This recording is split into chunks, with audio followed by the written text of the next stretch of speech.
ಎಲ್ಲರಿಗೂ ನಮಸ್ಕಾರ. ನಾನು ಡಾಕ್ಟರ್ ಅಶೋಕ್.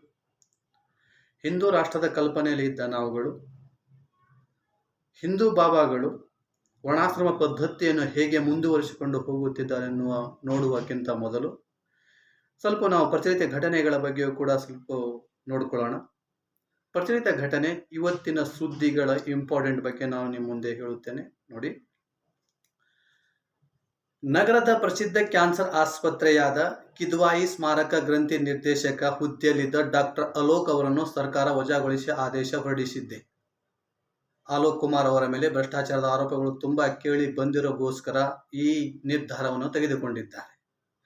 ಕೃಷ್ಣಾ ನದಿ ಮೇಲ್ದಂಡೆ ಕಾರ್ಯ ಮಾಡುವ ಸಂದರ್ಭದಲ್ಲಿ ರಾಯಚೂರು ಜಿಲ್ಲೆಯ ದೇವಸಗೂರು ಗ್ರಾಮದಲ್ಲಿ ಕೃಷ್ಣನ ಪ್ರತಿಮೆ ಮತ್ತು ಶಿವಲಿಂಗ ಪತ್ತೆಯಾಗಿರೋದು ಸುದ್ದಿಯಾಗಿದೆ.